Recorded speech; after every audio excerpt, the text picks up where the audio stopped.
Hey guys, and welcome back to Riz Views. Today we're doing an episode you guys voted for on my Instagram. It is, well, I guess you've already seen the title, but it is my top 5 sneakers slash trainers.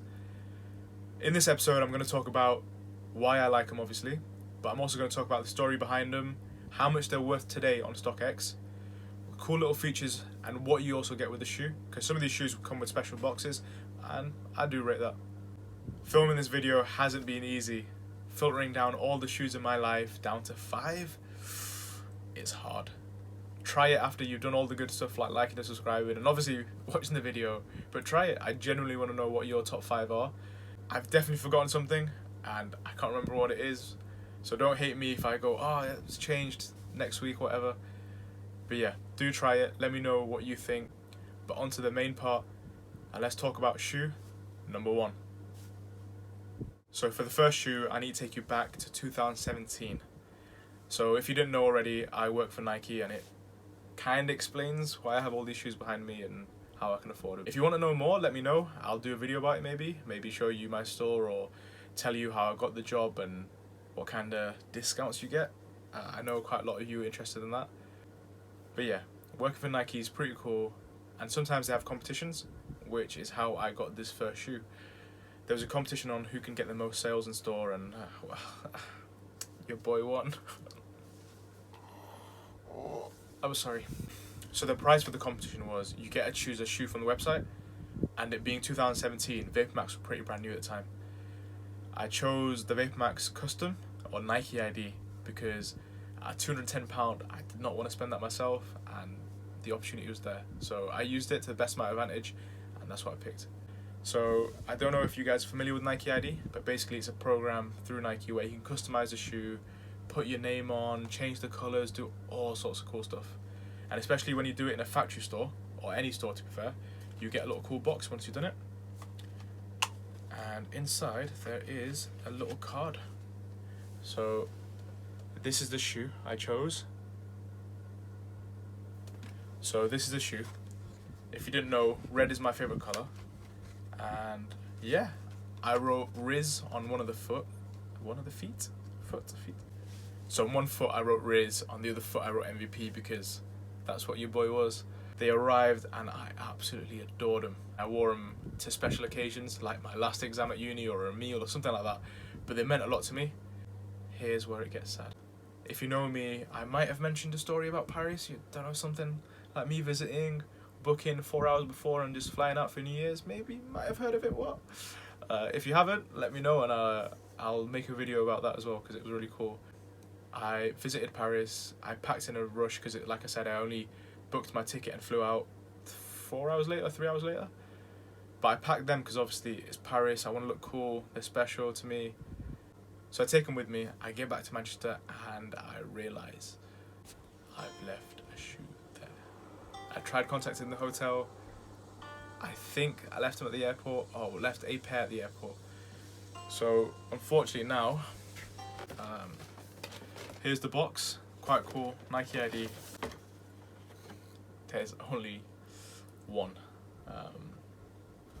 They are absolutely beautiful and I do adore them. I wish somehow I can buy or do a Nike ID again and get to make these, but they're laceless. There is MVP on the back, almost forgot which foot it was. But yeah, I think they're absolutely incredible and I do miss them. But that's life and it's a cool story. I don't know what I'm going to do with the one foot, but if you have any ideas, let me know. After such a sad and harrowing story, I'm sure you want to know my shoe number 2. So the shoe is called the Jordan 1 Origin Story, otherwise known as Jordan 1 Spider-Man. So the shoes look like Jordan 1 Chicago's, if you know what they are. Picture here somewhere.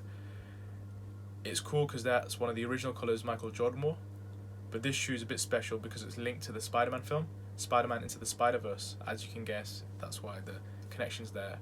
But that film is incredible. If you haven't seen it, it is one of the best animated films, and if not films in general, I've ever seen.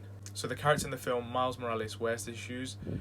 So the shoes released the same time as the film in December 2018 at about $130 or £130. Currently, the version I like the most is one the cool box with Spider-Man printed all over it.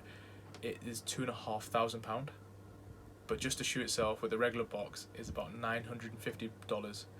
So it is quite expensive. So some of the features I quite like about the shoe. Probably the most obvious one is the Ben-Day dots you'll find all over the shoe. It's a technique that comic artists used to use back in the day to give texture to things. So you'll notice all over the shoe in different sizes.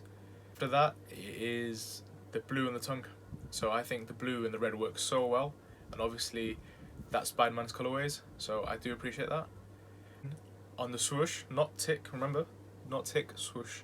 So you're on them, you'll notice these hexagonal patterns that, to me anyway, they haven't officially said it, but to me it represents his suit. And then after that, the icy blue transparent outsole, so the underside of the shoe. I think it just looks really clean and crisp, but together with the shoe, I think it looks so nice, goes well with loads of outfits, and I'd love to have it one day in my hands.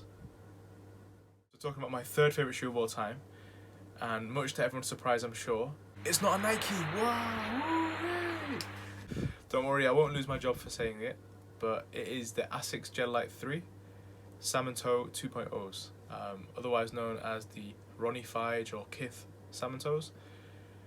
These shoes are really cool and I think they look so good.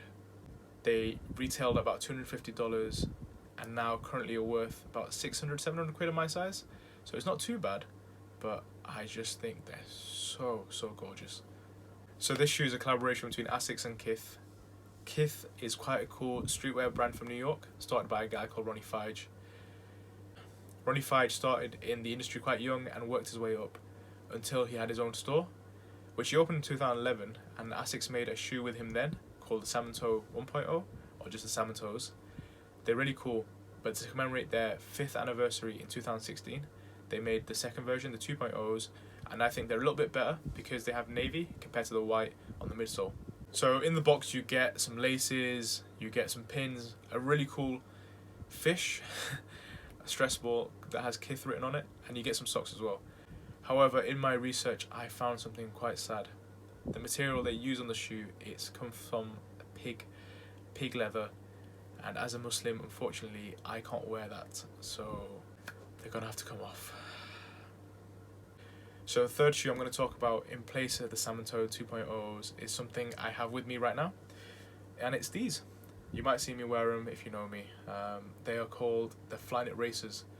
They're absolutely incredible, really lightweight, breathable as hell, comfy because they have Zoom in them, and Zoom's used in most of the comfy Nike shoes in my opinion, but they're great. So many colours in them, they're quite accessible, so they retailed about 120 quid, and you can still pick up a pair for about £250, which isn't the worst. My favourite colourway I don't own at the moment. I have 3 pairs, but the pair I do really want is called the Fire Rooster. It's a red colourway released around Chinese New Year, but they sold out before I could get them. Still 250 quid. I might pick them up one day if I want to treat myself, but yeah. If you don't own a pair, get them. You could probably get them second hand pretty cheap, but they are genuinely incredible. I'm a big fan. So the fourth shoe I'm going to talk about is probably the most valuable shoe on the list. It's called the Jordan 4 Cause. Cause is an artist from New York City once again called Brian Donnelly. He came up doing graffiti and then made some more stuff, and then he grew and grew to where he is one of the most respected streetwear artists or street artists in the world, with 3.3 million followers on Instagram and having his art featured in the Thanksgiving parade in New York City. The most famous art you might have seen is called the Companion. It's this figure that looks a bit like Mickey Mouse, to be honest. It's featured all over the world. Loads of cool brands have used it. You might have seen it on your favourite artist page or streetwear brands page. What I quite like about Brian is that he isn't too highbrow. So he'll work with the big brands like Bape and sell a t-shirt for 500 quid. But then he'll also go and work with Uniqlo and sell t-shirts for $50, which is quite affordable for people that can't afford this designer stuff like most of us. So the silhouette itself is a Jordan 4, which is quite recognisable and quite iconic, to be honest, in the sneaker game. But this time done in a grey suede. And on this grey suede, there are cool little details I'll put pictures up of. On the back, you get the 2X logo, which is his logo. And my favourite feature is the outsole, which is done in a green, glow-in-the-dark, yes ladies and gentlemen, glow-in-the-dark outsole. I think it looks so good together. I would love to own these one day, and hopefully, inshallah, I will. But 3.5 grand, oh baby, So if you haven't already, please go subscribe. Like I said, we're trying to get 100 subscribers before the end of March. I would really appreciate it. It helps us move towards our target of 1,000, hopefully before the year. The fifth shoe I'm going to talk about, I know and I acknowledge it, it is another Nike. So yes, 4 out of 5 shoes on this list are Nike, but I work for Nike, so it probably makes me biased, and I do really like the stories in the shoes themselves. I think Adidas as a brand is still quite far behind Nike in terms of iconic silhouettes or telling stories in the same way.